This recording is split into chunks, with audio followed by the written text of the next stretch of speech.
My name is Ralph White, and I'm an alcoholic.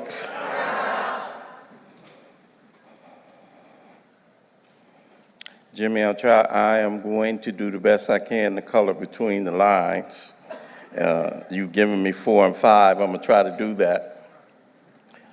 Um,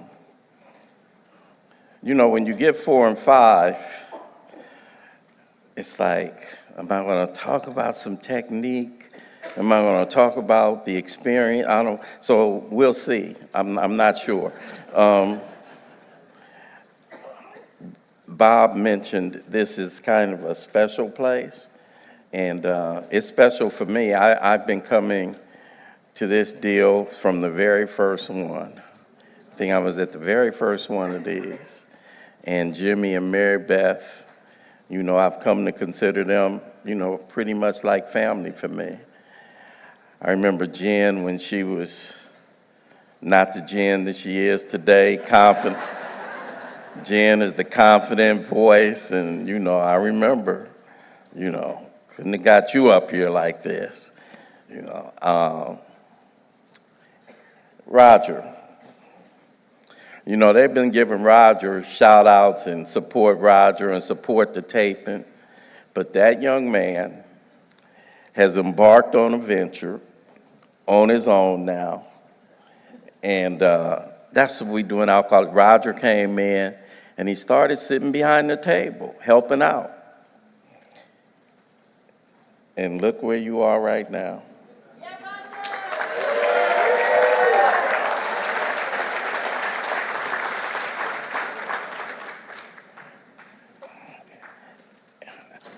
Since I'm looking at my sponsor, I don't want to make this next statement because he dwarfs the time I've been here, but I'm going to make it anyway. Because where are we at? November? Okay, so a couple of weeks ago, 3 weeks ago, I turned 37 years old.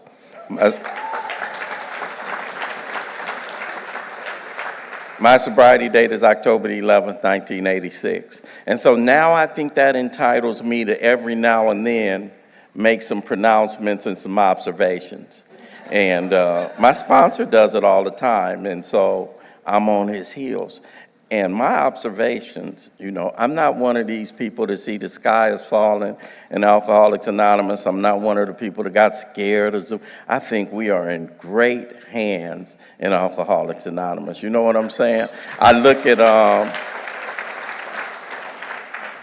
just talking about Roger, talking about Jen, talking about people who are coming up and carrying the message in a way it's never been carried.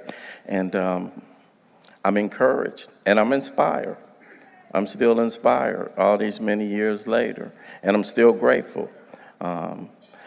Usually at one of these deals, it's not uncommon for it to be a lot of people from California.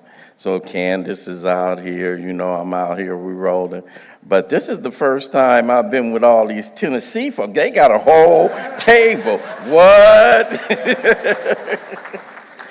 Tennessee up here like this. And I knew all the speakers. Everybody else, I'm going to get to what I'm going to get to. Don't trip. I'm doing this little thing first. I knew all the speakers, and I knew them quite well. I could tell, and I could tell my sponsor's story, could tell Steve's story, could tell Peter's story, certainly could tell Candace's story, whichever one she got a lot, as do all of us, I can't wait to hear about Mama Long, Harold's story, but I got a treat. I didn't know Renee, and I got the opportunity to hear Renee. I've been hearing Mike for the longest, I got the opportunity to hear Renee, and I've been knowing Diane, but I hadn't heard her story, so that's been a treat for me, and I've so enjoyed that. And I enjoyed the opportunity, Jim. I'm glad you put me on the bill when my sponsor is on here, because we get to hang out. Jimmy's my sponsee brother, so we got that close. And I'm getting ready to get into the real deal, you guys, for real. I got a sponsee that came out here all the way from LA, and so I got to shout out Chris F. That's my girl. And it used to be a table out in the corner, And Jimmy, you know I used to like to shout my crew out. They all over the place right now. In the early days of this deal, you know, the new guys would be in service, they'd be working, and they'd all sit at that table way back there. I used to like to shout them out, and now we're going to get to what we came for, you know. But this decision could have little permanent effect unless it once followed by a strenuous effort to face and be rid of the things in ourselves which have been blocking us. You know, so I don't like following Steve. You know, Steve Lee is a wordsmith. He's one of my favorite talkers in Alcoholics Anonymous, and you know, and I'm not just blowing him up. If Sheldon had been first, I would have said it about Sheldon. If Peter had come up, I would have said it about Peter. If Candace had, I'd been so, you know. But still, trust me, Steve. You know, because Steve talked about our third step. Man, if I hadn't already signed up to be a member, sign me up. Put me on my knees. I want to go somewhere else. I want to be somebody different. I want to have a different way of looking at my life. I want to be a father, and I'd like to stand up. I'd like to celebrate birthdays again. I'd like to be present for Christmas. I'd like to be different than this 33-year-old little boy that stumbled up into the rooms of Alcoholics Anonymous pretending to be a man. I would like a way out. And Steve broke it down, you know, this business of, you know, there's too much me between me and this power. I suffer from an illness that only a spiritual experience can conquer, but I don't know what a spiritual experience look like, and I'm really scared of it. But you guys make it open and you make it inviting. It's a lot of times we come to these kind of events, and a lot of people that get involved with the big book Alcoholics Anonymous, you make me realize the necessity for this power. You make me even realize and understand the necessity for me understanding the steps in the big book Alcoholics Anonymous. You make it real clear that I'm on a life and death errand, and Ralph, if you don't get with this thing, it's fatal. I get all that. But sometimes you don't make it attractive, and sometimes you don't make it inviting. And that's why I'm glad to be in the company of the people this weekend, because you make it available for a guy like me. I know I need the medicine, but damn, it don't look like, I don't like the way it look like the medicine tastes. You know what I'm saying? Some folk make it look like, oh, I need the medicine, but ooh, it's hard to take. But you guys make it inviting, and you make it appealing, and you make it attractive, and you make it available. And so this fourth step, this business of inventory, you know, that Steve set us up for. Why do an inventory? Why do an inventory? Being convinced that my life run on my will can hardly be a success. If I'm not convinced that my life run on my will is not going to be a success, don't do inventory. If you successfully running your life, keep success. Why would you not? I've got a question for you. If you successfully running your life, what you doing up in here with us right now? But that's a side issue. Most folk don't get to us on a winning streak. You know what I'm saying? This ain't choir rehearsal. Most of the time when we get here, the wheels are off. You know, at least in my case, the wheels were off. And I was interested, and I was open to a new way of living. I think I'm gonna approach it from a couple of ways. You know, when I first looked at the fourth step, you know, it was very interesting to me. You know, we read all the time in chapter 5, at some of these we balked. We thought we could find an easier, softer way. And the fourth step is one of the places where a lot of people balk, but it's not one of my balking places.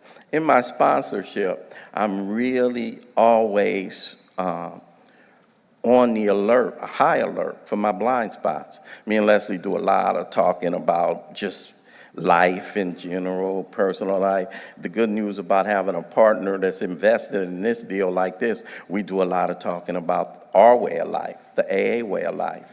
And so we talk, and one of the things that comes up a lot is, what are my blind spots in sponsorship? And so when I hit the fourth step, you guys, one of the things that's really easy for me, it wasn't scary and it wasn't daunting.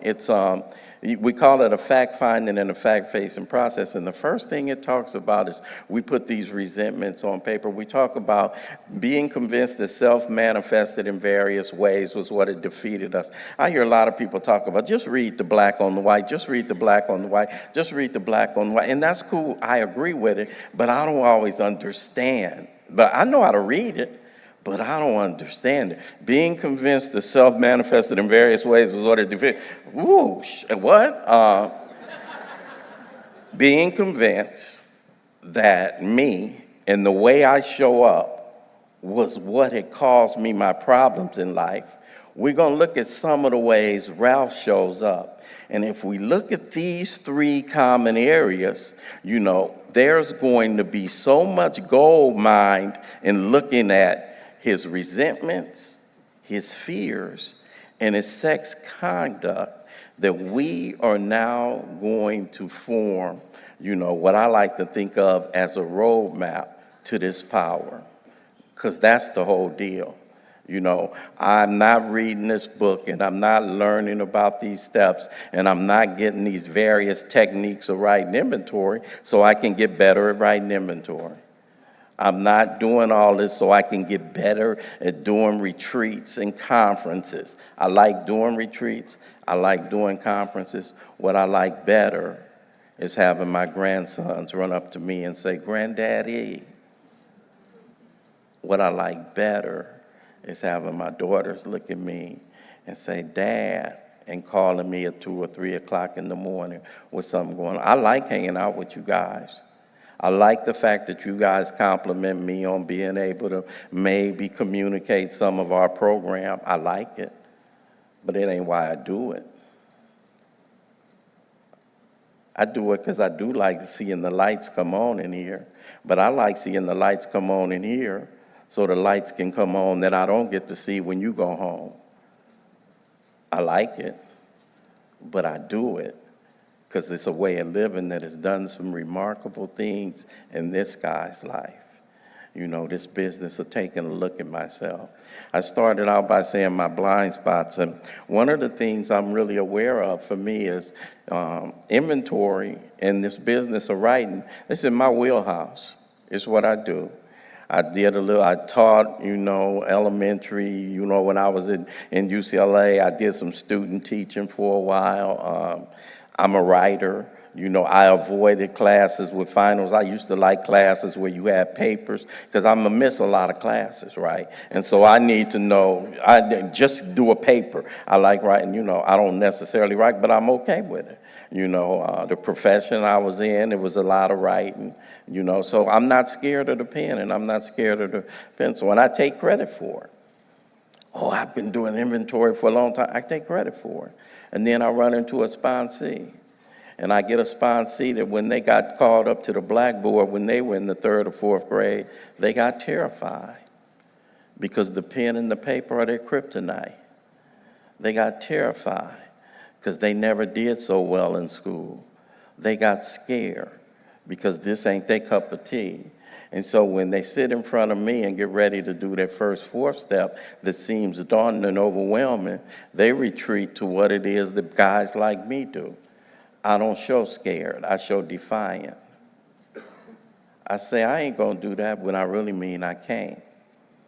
I'm scared. You're going to know that I don't know how to write. You're going to know that I don't know how to approach pen and paper. So this is not, when I talk about this business of inventory, you guys, it's gotten real clear to me over the years, even in doing stuff like this. And a lot of times, there are some people here that are remarkable presenters on our steps. Listen to Candace talk about 4 and 5. Listen to Steve talk about it. Listen to Shell. Listen to Leslie. Listen to my sponsor. Listen to Peter. I mean, it'll seem like, oh my God, they are so insightful. They are so thoughtful. They know so much. I love going up. I love listening to their tapes. But will I be able to have this relationship with this? You ain't got to be deep. God don't make hard terms with those who seek him. But you know who does? We do. People do. God don't, but people do. You're dogmatic. What you doing bringing me that? Take it back. You know, people do. God don't make hard terms. And I keep that in mind when I go into 4 and 5. Resentments are the number one offender, and you know, and that's what Bill writes in his book for me. And I don't take issue with that, because when Bill wrote it, he meant it and he said it, and it's true for most people. Fear drives my train. Fear, you know, that's the one that takes me. But we start with a resentment inventory, you guys. Why am I going to do this resentment inventory? Because I'm the kind of guy, in my experience, when I came to you guys, I don't appear to hold resentments the way some people do. Even to me, I don't appear to. I'm not explosive. I'm not violent. I've never disrespected a woman, so I don't call you out your name. Mine is way more subtle, way more insidious, harder to see. I'm ashamed of my resentments. I'm embarrassed about my resentments. I've lived a charmed life, if you really want to know the truth about it, because I've listened to people who have real resentments that really happen to them. What do I mean by that? I don't mean justified. I mean, real stuff really happens to real people if you live on this planet. People in here have been victimized. People in here have been raped. People in here have been sodomized. People in here have been molested. People in here have been, physically assaulted.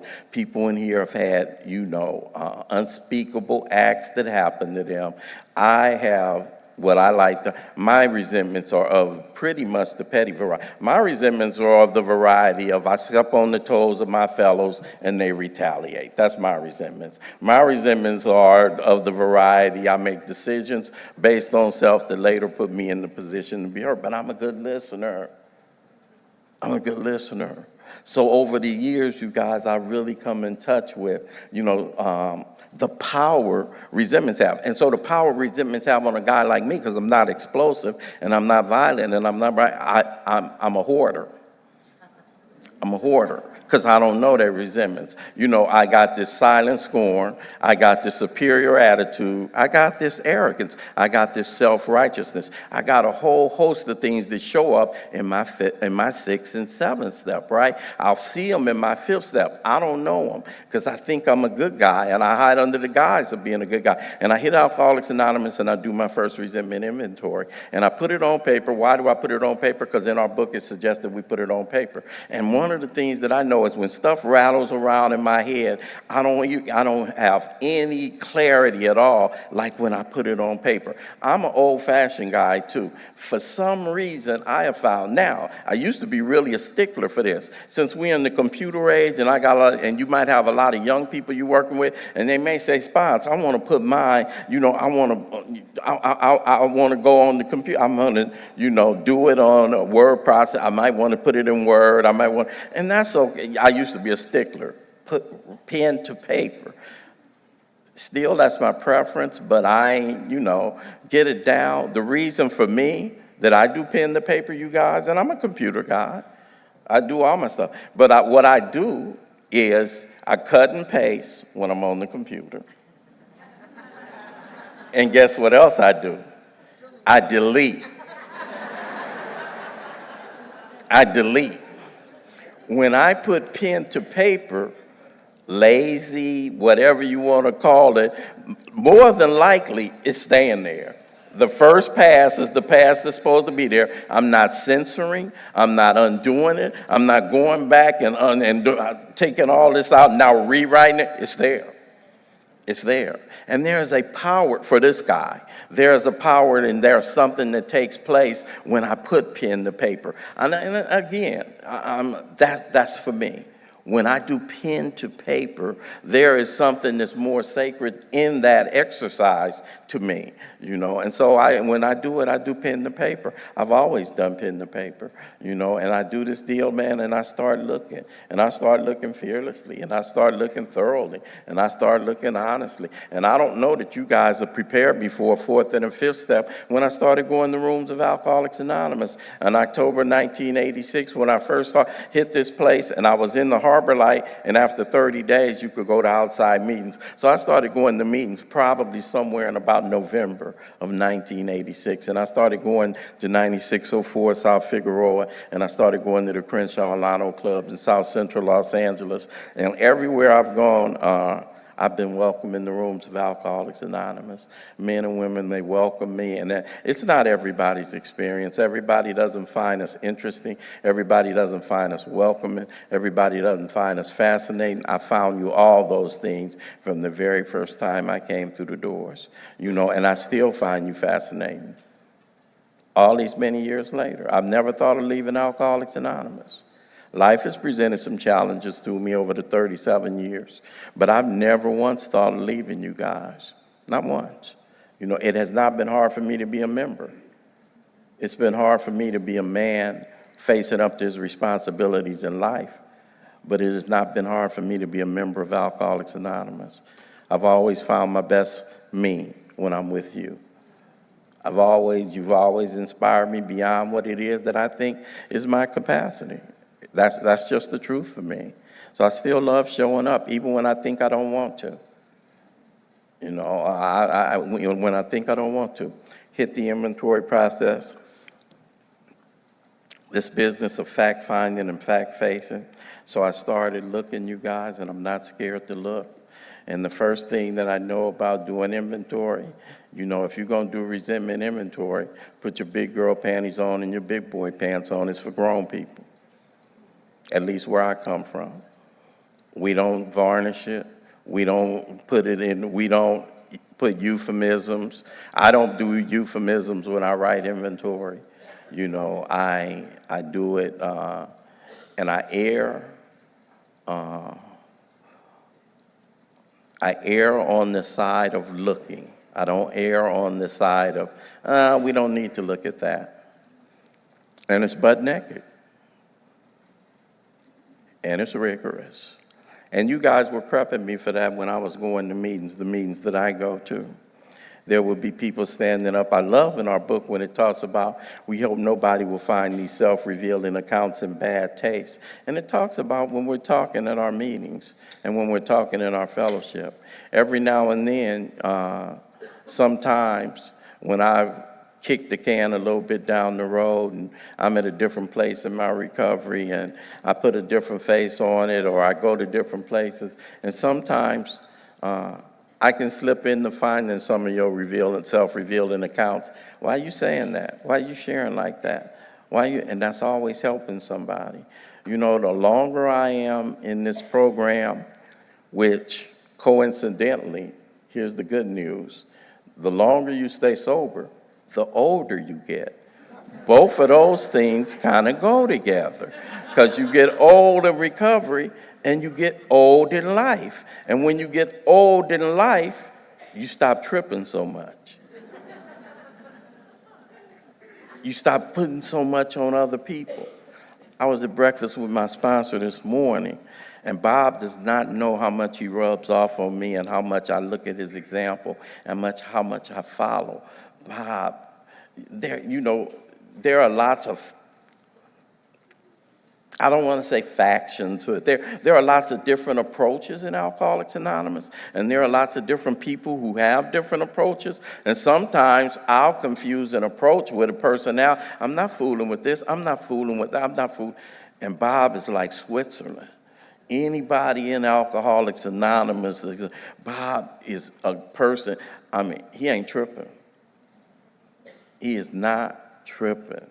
It does not matter what your approach is.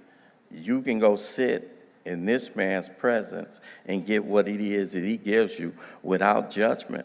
I want to be able to live our 10th step like that. I want to be living in our code. love and tolerance. I want to grow to that, and so I see it. I aspire to it. And here's the other thing. The less that I take a position and have to defend the position, oh man, the freer I am, man, because I used to I don't really know how to argue. I'm not mature enough, because I don't argue to see your point. I argue to wait for you to pause so I can get in. That's the only way I know how to get down, man. I argue to win. I don't argue for you to be, and you, most of the time when I get involved, that's why we stay away, you guys, from outside issues. That's why we stay away from that. I lost more friends in Alcoholics Anonymous seeing that, knowing that. So we stay away from that. I said I was going to color inside the lines. You're going to have to help me because I'm get back to 4 and 5. So I started doing this business inventory. When you do resentment inventory, for any of you who haven't done resentment inventory before, there are a couple of things that I have to bring to the table. One of the things that I bring to the table when I do resentment inventory is this. Being free of the resentment does not mean that I am condoning, excusing, or exonerating the behavior that brought the resentment on. Let me say that one again. And it's only useful in certain cases, but in the cases where it's useful, it's really useful. Being free of the resentment does not mean I condone, excuse, or exonerate the behavior. Now that one is not to be used when I don't like the way they look. No, that one is to be used when Uncle Charlie came in my bedroom and molested me when I was 8 or 9 years old. How dare you want me to look at disregard everything Uncle Charlie did? And where is it, Ralph, that you gonna have me look at me? Being free of the resentment does not mean I excuse, condone, or exonerate the behavior. That's number one. Number two, and this is the one we use where I come from when I was new, when I was in my, first workshop that I was ever in. Do you want to be right or do you want to be free? Do you want to be right or do you want to be free? When you pick up pen to paper, that's got to be my mantra. Because you can stand on right all you want to. You can stand on justified all you want to. I had a sponsee that called me 2 weeks ago. We did a fifth. Old sponsee, 30-something years sober. Had done many resentment inventories. Ego has apparently rebuilt. And we started going through the exercise of doing the resentment. And I said, okay, Tone, let's go to the fourth column. And Tone is like, I don't need to see nothing. You know what? You don't. If you don't, I don't know what you call me for. I don't know what we're here for. Do you want to be free of the resentment? Or do you just want to come over here and complain to me about a situation? Do you want to be free of the resentment? Or do you want to vent about the situation? And so when you want to be free of the resentment, we have a way out, and we have a way that we do that. How do we do it? First column, I write down who I'm mad at. Second column, I write down, and I'm just going to do this really fast because I really don't want to stay in process. And let me give this caveat too. This is the way I do resentment inventory. It's not the way to do resentment inventory. Let me put that real clear. It's the way I do resentment inventory. One of the hardest things when you start going out, and a lot of you guys will get up and you'll be at your home group or you'll be at a retreat or you'll be somewhere, and you get a lot of people to do things the way that, and when we ask somebody to share, let them share. Let them share. Let them share the way they share. Let them share the way they share. And so for me, I'm real clear. This is the way I do resentment inventory, not the way. And I used to scoff at a lot of ways. I used to, what you doing that checklist? What you doing? I don't have an opinion on anything now. This is the way I do resentment inventory.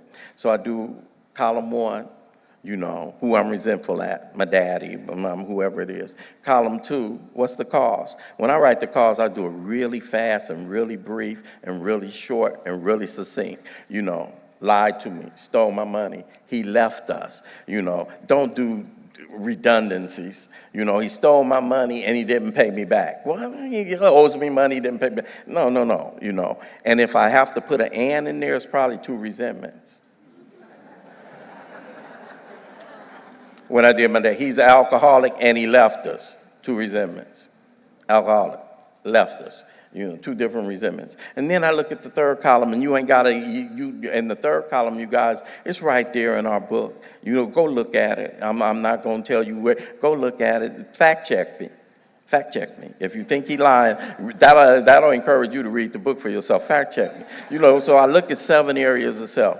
I look at my self-esteem, how I see myself. I look at my pride, how I think other people see me. My ambition, what I want. My security, what I think I need to be okay. My personal relationships, any relationship where sex is not involved. My sexual relationship, any relationship where sex is involved. Real, imagined, potential. And my pocketbook, my money, my stuff, my possessions. And I look at those 7 areas of self, right? And I look at them, and the way I do resentment inventory, I don't just write down ambition, security, personal relate. I write a little sentence. I call it extended third column. I've just been doing that. It's some people that's how I first went through and did my initial inventory. And I get a lot out of it, and so that's how I do it. And then I do the 4th column, and I'm going to piss everybody off, a lot of people off, because when I started writing inventory, I started writing it in the unenlightened days of 1987, when folk was, and so my 4th column was titled My Part. And it's my part. Where the book say my part? Quit share shaming. I'm going to step on a soapbox for just a hot minute, and then I'm going to jump really fast off the soapbox. But, and it was a while where I gave in, and that's how I write. That's how I've been writing inventory since 1987. And when I write inventory with that as the title of my 4th column, guess what? This guy is able to disregard the other person involved entirely. This guy is able to look at what were my wrongs, what were my mistakes, and what were my faults. This guy is able to read that in there with this title of this deal that everybody in the enlightened age is saying, how dare you say my part? That's what I say.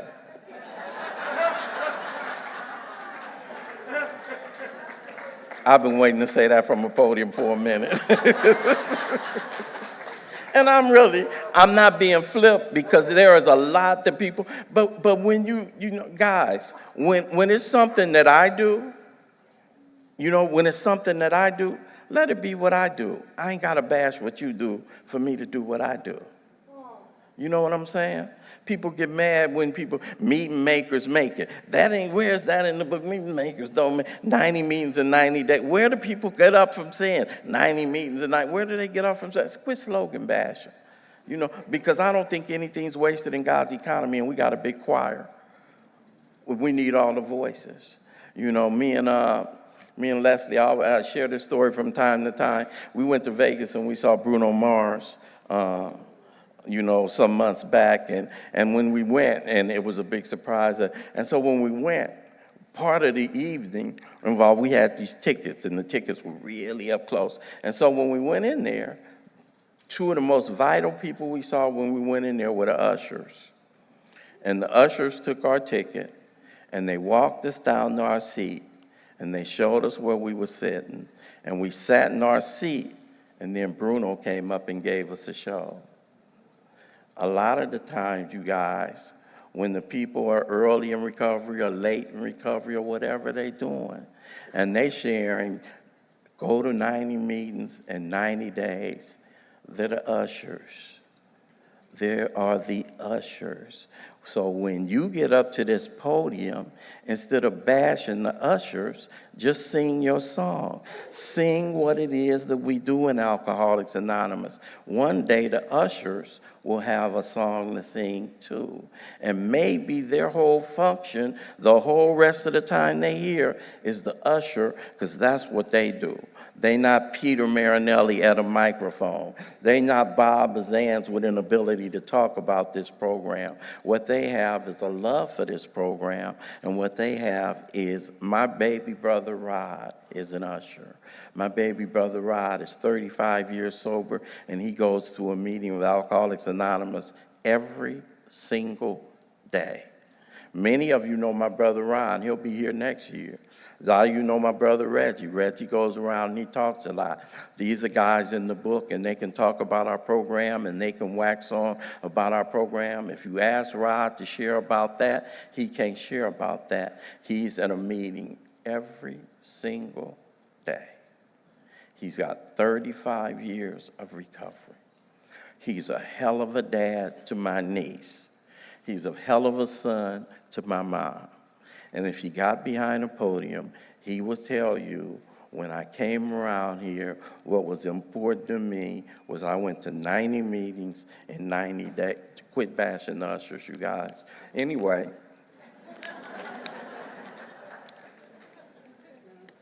My part. What were my mistakes? Where was I selfish, dishonest, self-seeking, or afraid? And so I get in that resentment inventory, you guys. And why is it so important to be free of this? Because I live my life, man. Remember what I said when I got on my knees in the third step? Relieve me of the bondage of self. It's too much me between me and the power. I don't know that. I don't know it. I listened to my friend Jim. Jimmy gave a talk. He gave a talk a couple of months ago. And I thought it was one of the great talks in Alcoholics Anonymous. And Jimmy talked about when you get off your knees in the third step, he said, now it's time to go into the darkness. He said, we got to go in the dark before we come out into the light. I said, I wish I wasn't talking to Jersey Shore because I want to steal that, but Jimmy's going to be there. But I steal it because you can steal anything long as you give it attribution, right? You can make it yours, just say Jimmy said it. And so I'm getting ready to look at some dark stuff, you guys. So, I'm getting ready to go into the dark in that fourth column.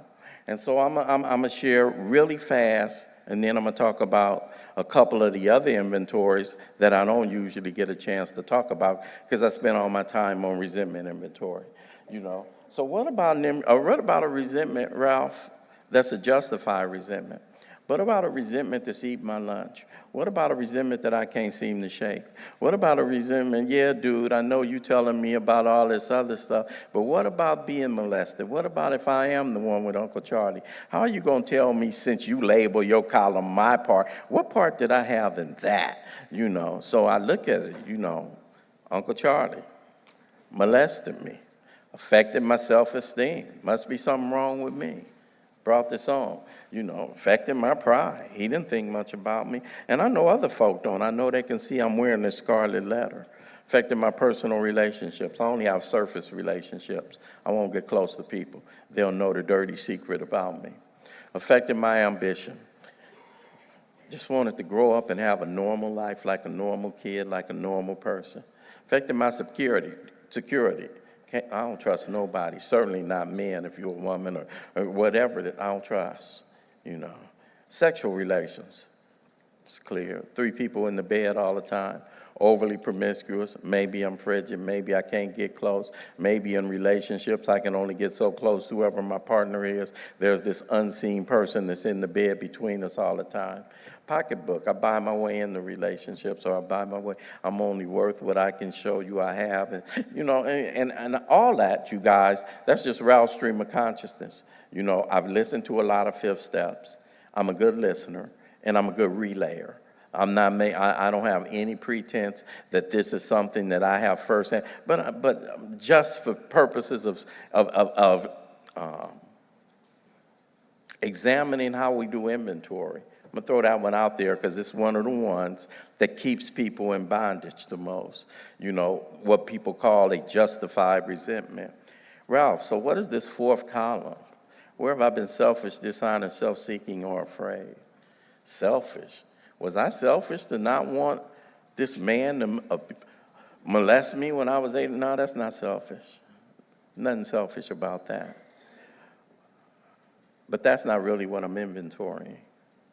I'm not inventorying what happened to me that many years ago. What I'm trying to get free of, because that's done, that's over, that happened. So what's got me in bondage right now? What's holding me back? What's imprisoning me right now since this is not still happening to me? Yeah. The resentment. The act ain't holding me back right now. The act happened to me 40 years ago, 50 years ago. The resentment is what got me right now. Why am I still holding on to that resentment? I think that resentment does something for me. And remember, this is just a guy at the podium talking right now, and there is no one size fits all in inventory. When you do inventory, it's good to have a sponsor you're going to share it with. They can help illuminate some stuff for you. And then there are some things that you look at that fit you. So remember, I'm just talking about this for me. You know, I'm selfish because I've been using this resentment that I was molested as a kid. I've been using that as a get out of jail free card. I use that as my card for how come I don't trust men? How come men ain't shit? How come I get to walk all over them? How come I get to take advantage of people? How come I don't, this is why life don't treat me fair. If you had the kind of life I had, you'd be doing the kind of stuff that I've been using it as I call it the get out of jail free card. I call it as the entitlement card. I call it as the card that I play for everything that's going on in my life. You know, not fitting everybody, but I'm throwing it out there for your consideration.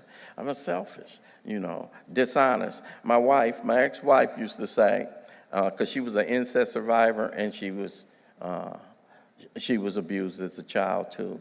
And Lisa shares her story freely from the podium. And she shared it in our workshop many times. And she said it was dishonest for her. She said it started out as molestation, but it ended up as prostitution because she found that she could get something from her stepdad every time he came in. And so she started flipping the situation to her benefit. Not everybody's story. Again, not everybody's story. But from my neck of the woods, people take a look at themselves and they take a harsh look, a real look. And so she looked at, when she does inventory and she looks at molestation, she classifies it dishonesty too. There's a piece in that deal, you guys, and I don't presume to know it, but I know from talking to people that there's a confusion that comes up too, because your body's betraying you. Your body might start, responding to what it is, even though your mind knows, I'm not welcoming this. And so now I'm really tore up. I'm really confused. I'm really, so the dishonesty comes in, selfish, dishonest. But I guarantee you, if you don't see it in selfish, dishonest, or self-seeking, you'll see it in fear. You'll see it in fear. Fear that I'm not enough, fear that I'm not worthy of love, fear that I'll never be loved, fear that everybody knows I'm damaged goods, fear that there's something that's wrong with me. Fear, fear, fear, fear, fear, fear, fear, fear, fear. Fear. Think it ought to be classed with stealing. You know what, for me, I'm going to bounce around a little bit. I don't always get the benefit of what we read in the book when I read it in the book. I think I do. I think I get the benefit when I read it. I think I read and we agnostics, either God is everything or he is nothing. What was our choice to be? And I think I know what that is. And then I get a God is everything or he is nothing moment in my life and realize, oh shit, Rod, you were playing. We in it right now. We in either God is everything or he is nothing. And that used to puzzle the hell out of me when it says, what was your choice to be? Choice? What do you mean, what's my choice to be? God is everything or he, what was your choice? I'm confused. If God, it doesn't matter what I choose. If God is God, if I choose wrong, it don't stop God from being, I didn't get it till I hit a couple of God is everything or he is nothing moments. And then the book comes alive. I'm going to share a couple of ways that happened for me. The book comes alive. I had a resentment. I'm going to go across 3 inventories. Had a resentment. I think it was last year.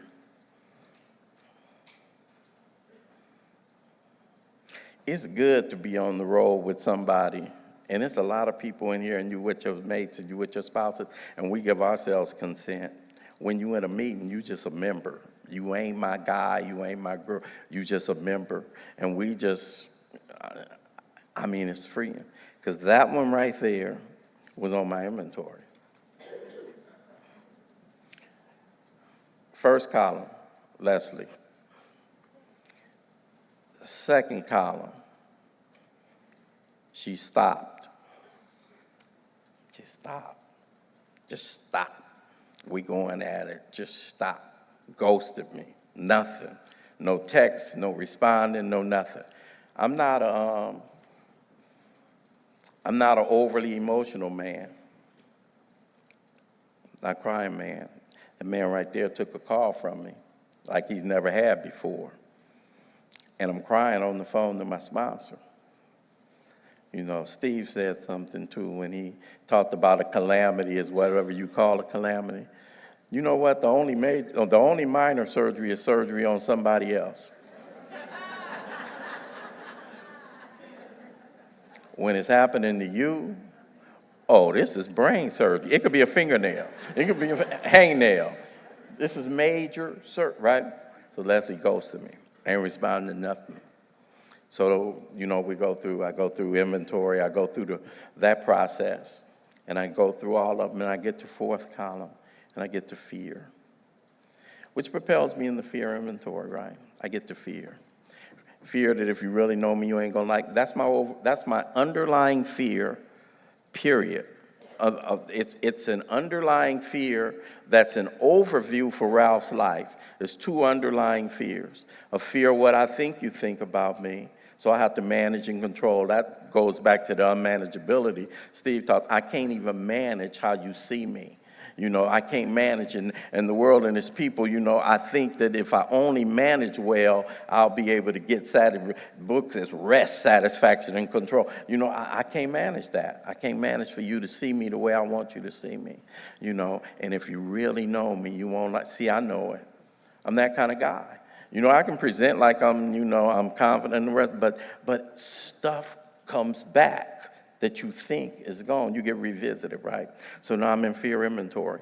Then it propels me into that line in the book, and that line came to life for me. How many people have read, you know, we ask ourselves why we had the fear, you know, and if you don't go to the next line, I would have been pondering that a long time. Why do I have this fear?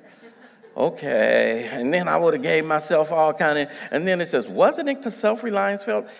If you'd have gave me 1,000 answers, I wouldn't have picked it's because self-reliance failed me. And Bill just writes it like, oh, it's self-explanatory. I'd be like, man, don't be taking that for granted. I wouldn't have said that. And he just says it. Isn't it because self-reliance failed us? And then he says, fear, we think it ought to be classed with stealing. And it jumped off the book. It jumped off the page. The day before I get ghosted, the day before, I'm tiptoeing through the tulips. Life is good. I'm closing deals. I got money in the bank. I don't have no financial problem. My kids are good. I'm helping my kids. My mama's alive. She's 93. Ain't a cloud on the horizon. I'm like Fred. You know, ain't nothing wrong. I don't see nothing wrong. You know, I mean, my life is good. I'm in the best place I've been. I'm 69 years old. I'm retired. I'm doing my own way. Man, life is good. I got a hell of a girl on my team. Just everything. The next day, man, I don't even want to be here. This is some bullshit. You know, what? The next day, one thing happens like that. Fear. We think it ought to be classed. Why do we think it ought to be classed with stealing? It robs me of my perspective. It robs me of my motivation. It robs me of, sponsees are texting and calling. I don't want to see, I don't want to see but one number up on here. You know, and I know, sponsors, I'm busting y'all all out because sponsees think they always answer the call. Well, the rest of them do. This one right here, Candace, when I get in crisis, I'll be like, Candace, you can wait. It robs me, just fear. We think it ought to be classed with steal. I'm not useful. Just all that. The day before, I'm whistling, I'm singing, you know, happy feeling. You know, I'm just singing it. Now all of a sudden, thrill is gone. What? what? Fear, we think it ought to be classed with stealing. And like I say, I thought I knew what that line meant. I thought I knew what that meant. I'm the kind of guy, though, I signed up for the duty. When I came in out the cold, October the 11th, 19, I signed up for the duty. I signed up for being alive. I signed up for life.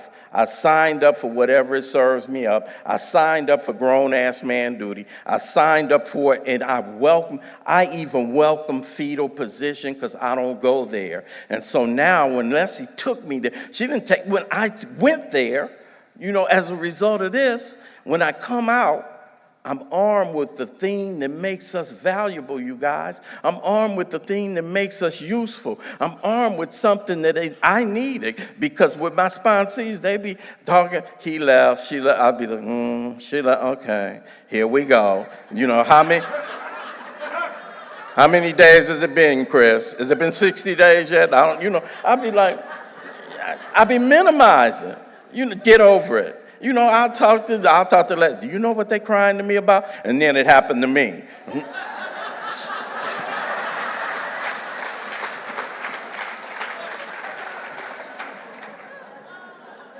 But it makes me valuable. It makes me useful. It makes me stop minimizing. It makes me start paying attention. It makes me go to a place. It gives me something, man. Nothing's wasted in God's economy. And for a knucklehead like me, see, the way I spot, man, when I played ball, there was a meeting at home some years back. And they said, it was a 10, 11, and 12 meeting. And they said, we want this meeting where everybody there is just in 10, 11, and 12 all the time. And I kind of got with the concept of it, but it kind of felt to me like going to a hospital with nothing but doctors. You know what I'm saying? I get it, and we gonna be supposedly, but I like to get my hands dirty.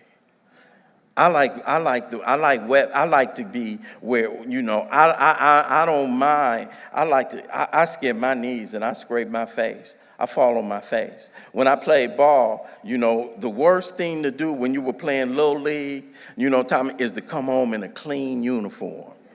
I hated to come home in a clean uni. That either means I didn't get in the game or I didn't do nothing. Sometimes I would slide before I'm just gonna slide, I'm coming home with a dirty uniform. I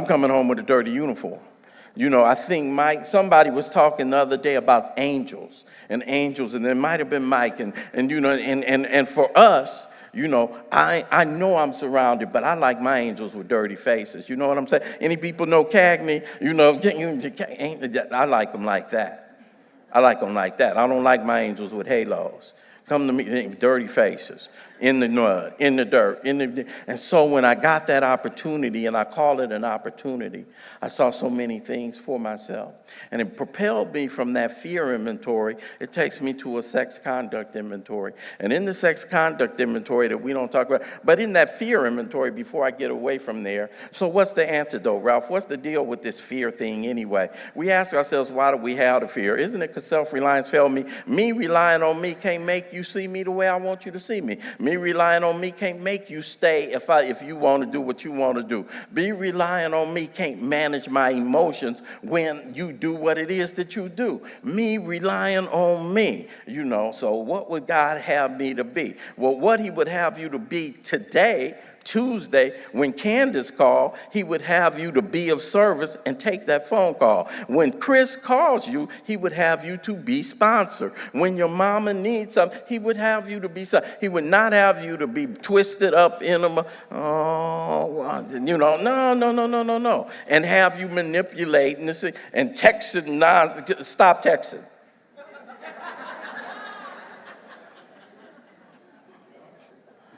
In the 12 and 12, that place, restrain of pen and tongue, that's a strong one. And if it was in current day, it would say restrain of pen, tongue, and text. Just don't hit sin. And when you practice not hitting sin, pretty soon you'll stop even writing the text. You won't even have to do that. But anyway, so I'm in that. That's what he would have me to be. And so it propels me into the third inventory I'm going to talk about really briefly.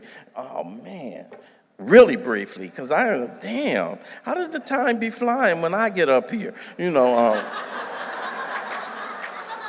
Jimmy, you be setting my time up. You know what I'm saying?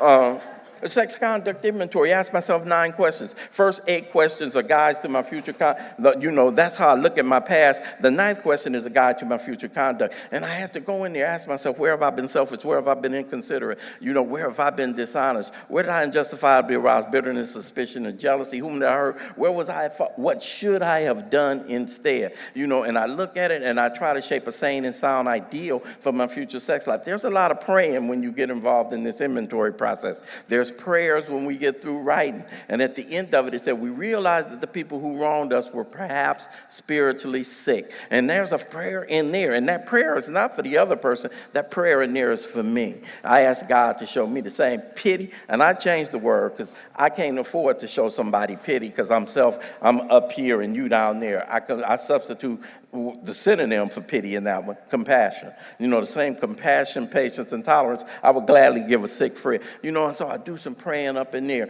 Then when we go in this section, I ask God to mold my ideals. I'm doing a lot of praying when I'm up in these inventories. And the interesting thing is, Ralph, I thought in the inventory process, I'm supposed to be getting free of what's blocking me from this power. I don't even know the power. How am I already praying to the power? How am I already praying when I start this business? Remember when we agnostics, it says, Ralph, ask yourself a simple question. Do I now believe or am I even willing to believe? On that basis, you can commence to get results right then. You ain't got to know him. You ain't got to call him by name. You ain't got to see him. What was my choice? I choose him. I choose him. When I was 21 years old, I had a breakdown. I started driving late, 18 years old, taught myself how to drive. I was coming on the freeway, and one night, I was 21 years old in the 70s, and I ran out of gas, or my car broke something, and I came off the freeway, and it was dark, and it was in a remote area. I'm scared. I'm panicking. I'm tripping. I don't know where I am. I don't know how I'm going to get out of it. I've never experienced or encountered this before. I'm on my own, and I'm trying to figure it out myself. Let's flash forward some years later, and I'm at a conference, and I'm talking. Me and Leslie in the bed, and I get a call at about 3 in the morning in my hotel room, and it's my 21-year-old daughter, and she had been in her first accident. Her car was on the side of the road. Let's look at 21-year-old Ralph, and let's look at 21-year-old River. And 21-year-old Ralph was panicking, tripping, scared, out of his mind, don't know what's going to happen. Car broke down on the side of the road. 21-year-old River, in the middle of the night, dark, car broke down, don't know what's going to happen. But she called her daddy. River ain't tripping. River ain't panicking. River ain't scared. River called her daddy. Her daddy's got this. Her daddy's got her back. I choose God because my life runs into the ditch at 3 o'clock in the morning every now and then. I choose God because every now and then I'm on the side of the road at 3 o'clock in the morning. I choose God because every now and then I'm somewhere where I don't see no way out. And I'm in the lion's den that Steve talked about, and I don't see no way to the other side of the rest. I choose God. I understand when it says, what's my choice to be? I choose God. It's times when I'm driving around and I'm thinking to myself, Ralph, what if you lying to yourself about this God idea? What if you've been bullshit? What if you've been telling yourself stories? What if you have been telling yourself Aesop's fables all this time? And you know what? It's more comforting to me at 3 o'clock in the morning when my life is on the side of the road to believe there is a power than for me not to believe it. When I was 22 years sober and lost everything, all my money, my house, my marriage, when I lost it, was more comforting to me to hold my daddy's hand and say, okay, God, I don't know. You everything or you nothing. I choose you. I choose you.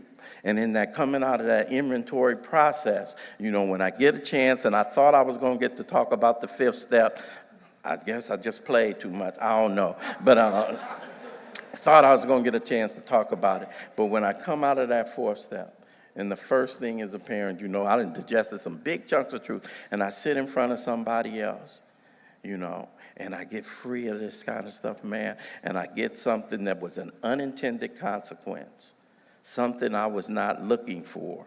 It's not even in the big book in the 5th step promises. When I finished that 5th step, you guys, all the way up until then, I knew I was a member from our third tradition. I knew I was a member of Alcoholics Anonymous all the way up in there. But when I finished that fifth step and couldn't wait to go to meetings where the fourth or the fifth step was the topic, at that point, I knew I was in recovery. I knew I was in recovery for real. My name is Ralph White. I am an alcoholic.